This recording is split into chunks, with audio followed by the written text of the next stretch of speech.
જ્યાં પછી તમારું શું થાય એ કોઈને ખબર છે? તમારી ભૂત થાય. કંઈક નું કેવું આવું હોય અને હું એવું કહું છું કે હા મરી જ્યાં પછી તમે ભૂત થાવ. તો ભૂત કેમ થાવ કોઈને ખબર છે? નહીં ખબર. કહો ધોનથી વાપરજો તો કહીશ કે આ બધી ઊંડાણના રહસ્યોની વાતો કરીશ ને તો મારી વાત ગળે ઉતરશે. તમને પૂજવાનું મન થશે. દેવી દેવતા તમારા પૂર્વજ સિકોતર માતાઓનું પૂજન કરવાનું અને પૂજવાનું મન થશે.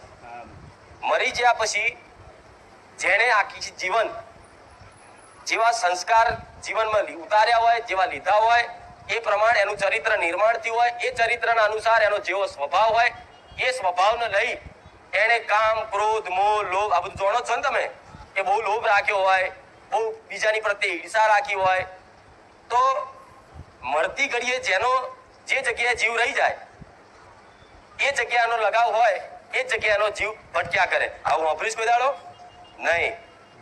તમે મરી જાઓ અને છેલ્લી ઘડીએ તમારા મગજમાં જે વિચાર આવે ને એ તમે પહોંચી જાઓ. હવે તોથી વિચાર લો તમારો દાદો હશે, તમારી મમ્મી હશે કે તમારી દાદી હશે, તમારો પપ્પા હશે. જો મરતી ઘડીએ એનો વિચાર છેલ્લો એવો હોય કે મારો દીકરો ક્યાં ગયો, મારી દીકરી ક્યાં ગઈ, તો 100% એનો જીવ એના દીકરામાં ને એની દીકરીમાં રહી ગયો હશે, રહી ગયો હશે ને રહી ગયો હશે. તો આમાં તમારે પ્રમાણ લેવાની જરૂર પડે કે દાદા થયા કે નહીં થયા. તો દાદા એવા તો સંન્યાસી તો નતા કે ડાયરેક્ટ રોમનું નામ લઈને ડાયરેક્ટ મોક્ષ થઈ ગયો. આ શું ખોટું? કોઈ ડોશી હોય ઉંમર લાયક દાદી તમારી, એ દાદીને ઘરેણા બહુ હાલા, આખી જિંદગી એવું જ કર્યું અમારા ઘરેણા છે, મારા છે, મારા છે. બહુને પહેરવાય ના હાલે એવી કઈક ડોશીઓ હોય છે હતા. એ પહેરે નહીં નાલઈને હંતાડીને રાખે.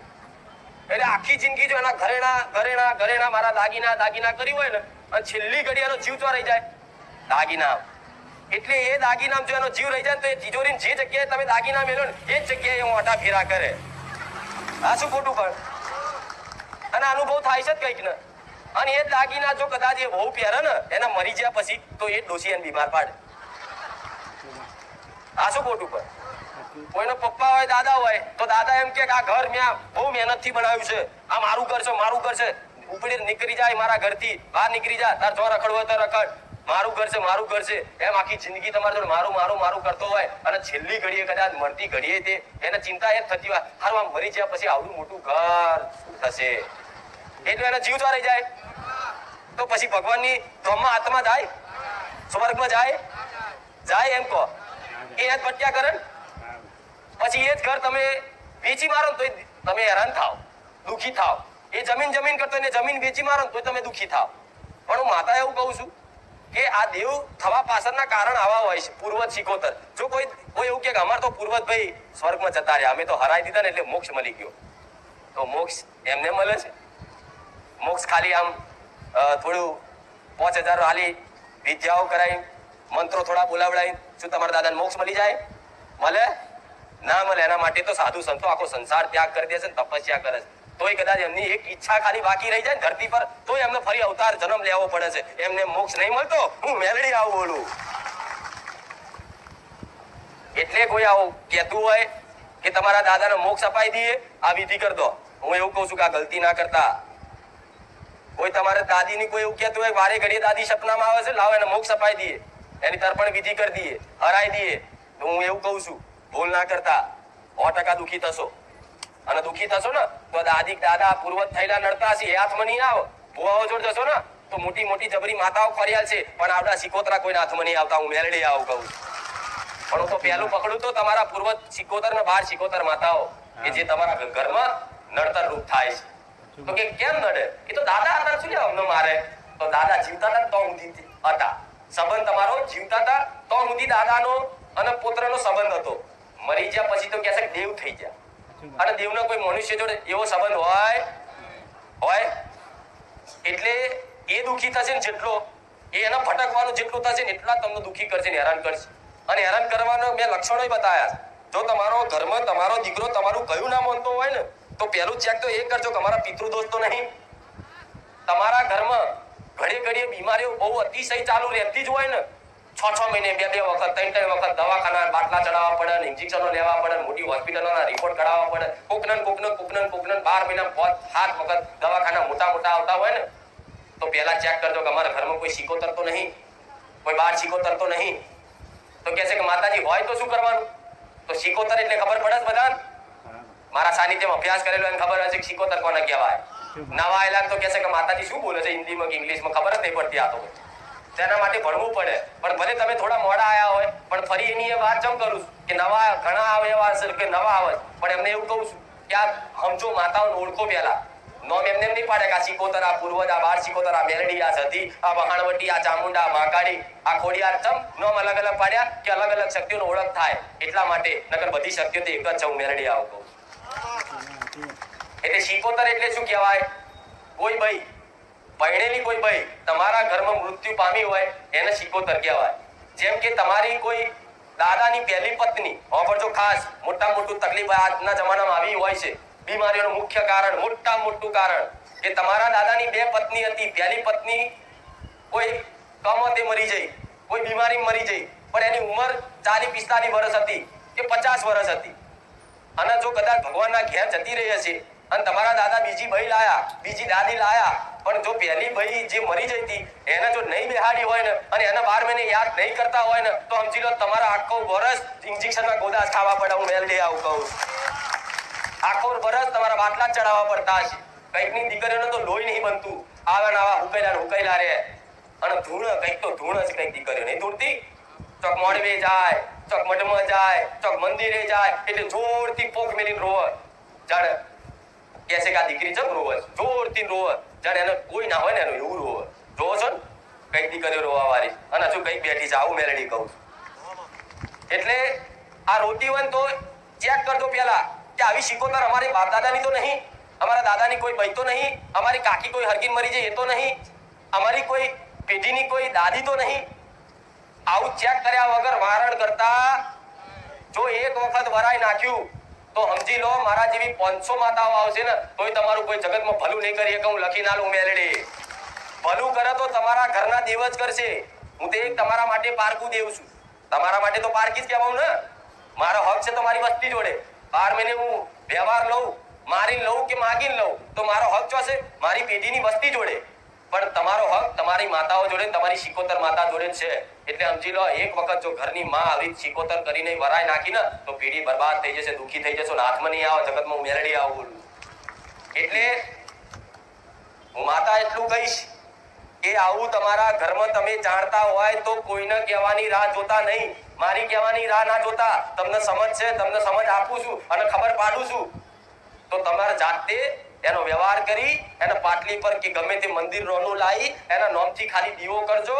અને હું એ કહું છું ખાલી તેલમાં ચોખાનું નિવેદ આલજો અને ચપટી ચમાણું ધૂપ આલી અને ખાલી પાણીનો ગ્લાસ ધરાવજો. હું એવું કહું છું 12 કલાક ના થાય પ્રમાણ ના મળે તો મને મેલડીને ફટ કહેજો. એ તમારી શિકોતર માતાની ગેરંટી હું માતા લઉં છું. જેવું કામ કરવાનું તમારી ઘરની માને, તમારી એ ઘરની શિકોતર ને, પણ એ શિકોતરની ગેરંટી હું મેલડી એવી લઉં છું કે જો તમે જોડતા હોય કે અમારી પેઢીમાં આવી શિકોતર હતી કે કોઈ કુવામાં પડી જતી, કોઈ ગરમ પાહો ખાઈને મરી જતી અને જો લોહીએ લાગતી હશે તો તમને નડતર રૂપ થતી હશે ને હશે. એટલે જોડતા હોય તો ખાલી દીવો કરી અને ચોખાનું નિવેદ. માતાજી હોય, આદ્ય શક્તિ હોય ને એના ઘીમાં નિવેદ થાય. ચોખાનું નિવેદ ઘીમાં થાય. ઘી ગોળના ચોખા.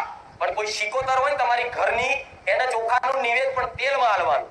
ખાલી આટલું ધૂપ કરી અને ચવાણું કરી અને ખાલી પાણીનો ગ્લાસ એક વખત તો ધરાઈ જુઓ. હું એવું કહું છું 6 મહિનાથી કદાચ નોકરી ધંધો નહીં હોય અને 12 કલાકમાં જો નોકરીના પ્રમાણ ના લે તો વડા હું મેલડી મટી જાઉં. એની ગેરંટી હું ચમ લઉં છું. એ કામ નહીં કરે ને તો હું કરાવડાવીશ. કર તને નિવેદન લાવીશ અને એક નહીં તારા 4 કામ કરવાના 12 મહિના સુધી. જેમ કે હું તમારી દાસી નહીં કે રોજ તમારા કામ કરવા આવું, પણ તમારી ઘરની માતાની ફરજ છે તમારું રોજ કામ કરવું. પણ તમે એને માનતા નહીં, એને પૂછતા નહીં, એને યાદ નહીં કરતા. પણ ખાલી આ શિકોતર માતા તમારા ઘરમાં કોઈ બાળ શિકોતર હોય તો ફરી એક વખત તો બાળ શિકોતર કોને કહેવાય? બાળ શિકોતર એટલે તમારી ઘરમાં કોઈ નાની દીકરી હોય જે સમજણ આવી હોય એને ખાલી જન્મી હોય ને સમજણ આવી હોય કે આ મમ્મી, આ પપ્પા, આ કાકા, આ કાકી એવી ખાલી 1 વર્ષના છોકરાને આજે સમજણ આવી જાય છે ને. 1 વર્ષનું છોકરું હોય ને એ 1 વર્ષનું છોકરાને એવી ખબર પડે કે મારા માં છે, આ મારા પપ્પા છે, ખબર પડે છે. તો એટલું નાનું બાળ જો કદાચ કોઈ બીમારીના કારણ કોઈ કમોતે આટલું બાળ બી કદાચ 1 વર્ષનું હશે અને એને ખાલી સમજણ આવી હશે કે મારા મમ્મી પપ્પા કે મારા દાદા દાદી અને બોલતા આવડ્યું હશે એને ખાવું છે કે મમ ખાવું છે, ખાલી બોલતા ભાષા થોડી આવડી હશે ને, એની સમજ આ ધરતી પર આવી હશે ને, હું માતા એવું કહું છું 1 વર્ષનું બાળે હશે ને તો એ બાળ શીખોતર તમને લાગશે ને લાગશે. હું મેરડી આવું કહું કેમ કે એને તો જીવન જોયું જ નતું. એ તો ખાલી ધરતી પર જન્મ લીધો ને તરત ભગવાનના ઘેર જતી રહી, એટલે એને તો જીવન જોયું જ નહીં. એટલે આત્મા એક છે ને એ જેટલી કકડતી હોય, આવી કઈક નાની દીકરીઓના દુઃખના મોટા કારણ આવડી માતાઓ હોય છે. આટલી બાળ શીખોતર માતા હોય છે. કઈક દીકરીના સ્વભાવ બગાડે, કઈક દીકરીનો ક્રોધ કરાવે, કઈક દીકરીના છૂટાછેડા કરાવે, કઈક દીકરીને જબરી બીમારીઓ નાખે. આવડી એટલી બાળ શીખોતર. પણ આજના મનુષ્ય એટલા મૂર્ખા છે કે બાળે ઘડીએ તો સપનામાં આવતું હોય ને કે અમને કોઈ નાનું બાળ દેખાય સપનામાં, ઘડે કોઈ નાની દીકરી સપનામાં આવે, કોઈ ખાટલે આવીને બેસી જાય અને ઘરમાં 4-5 જણના આવા અનુભવ થયા જ હશે કે નાની કોઈ દીકરી આવે, પણ છતાંય આજના માણસો કોઈ આગળ વિચાર કરે નહીં અને એનો વ્યવહાર પૂરો ના થાય ને એટલે તમે દુઃખી થાવ. હું મેરડી આવું કહું. એટલે ખાલી નાની અમથી બાળ શીખોતર સમજી એને જતું ના કરતા. જો મને માનો છો ને અને સુખી થવું છે ને, સુખની આશા લઈને આવ્યા છો ને, તો મારા મત બતાયા માર્ગ ઉપર હેડવું પડશે. હું જેમ કહું છું એમ કરજો. હું ગેરંટી આલું છું. ઓનાના પત્રકમાં કહેતા હોય તો સિક્કો મારીને ગેરંટી આલું. જો એમાંથી પલવાર આગી પાછી વાત થાય ને તો હું મેરડી ગાદી છોડ દઉં. જગતમાં કોઈ ભૂ આવી ગેરંટી નહીં આલે. હું ગેરંટી આલું છું. જો કદાચ મારી વાતનું પાલન કરો, સુખના અજવાળા ના મળે ને ગોડા, તો ગાદી પર બેસવાનું ધૂણવાનું બંધ કરી દો. આ એમને મેરા નહીં થતા, આ હજારો માણસ એમને નહીં આવતા. મારા શબ્દોનું જેને પાલન કર્યું છે ને એના જીવનમાં સુખના અજવાળા દેખાયા છે. તારે આ બધા આયા એટલે નવા આયા એના માટે સ્પેશિયલ ફરી પ્રવચન કરું છું કે આ ધ્યાન રાખજો. તો કે છે માતાજી કેટલા દીવા કરવાના? તો હું એવું કહું છું તમારા ઘરમાં 1 શિકોતર હોય ને તો 1 શિકોતરનો એક અલગ દીવો, બીજી શિકોતર હોય તો એનો અલગ, 12 શિકોતરનો અલગ, એમ ખાલી 3 દીવા થાય તો ભલે 3 થાય, પૂર્વ તો કરી 4 થાય તો ભલે 4 થાય, અને 5મો 6 તમારી માતાનો, ભલે હું તો કહું 7 દીવા કરવાના થાય તો કરજો. કોકદાર સમયગાળો ચોગડી એવું બનશે અને તમારી માતા એવું રચાવશે ને કે એક જ દીવામાં બધું આવી જશે. પણ પહેલેથી તમે એમ કહો કે ના બધા આટલા બધા દીવા કરવાના, તો હું એવું કહું છું પહેલા અલગ કરી તો જુઓ. તમારો ભાવ દેવ ચેક કરી લે છે ને પછી તમારો પૂર્વજ શિકોતર માતા એમ કે છે દીકરા તું મને 12 મહિને એક વખત હાલતો હું રાજી છું. જેમ પહેલાના ગઈડ્યા હતા 12 મહિને એક જ વખત આટલો ગોખલો હોય, ગોખલામાં 12 મહિને એક જ વખત ચમાણું ધૂપ કરીને હાલે, પણ 12 મહિના એ ગઈડિયાનું કામ કરે. એટલે ઘેર બેઠા આટલું તો કરો, કઈ ના કરો તો આટલું તો કરો. શિકોતર તમારી પેઢીની હોય, 12 શિકોતર હોય. અને ત્રીજી કહેવાય તો દાદી શિકોતર, જે ડોશી, હમણાં ડોશીની વાત કરી ને, એવી કોઈ ઉંમરલાયક ડોશી હોય ને અને એનો જીવ હારો ના હોય. અમુક ડોશીઓનો જીવ, ભાઈઓનો જીવ હારો ના હોય, મારું કર્યું હોય ને એટલે આખી જિંદગી જે મારું કર્યું હોય, જેવો ભાવ રાખ્યો, જેવો લગાવ રાખ્યો ને એનો જીવ યાદ ભટક્યા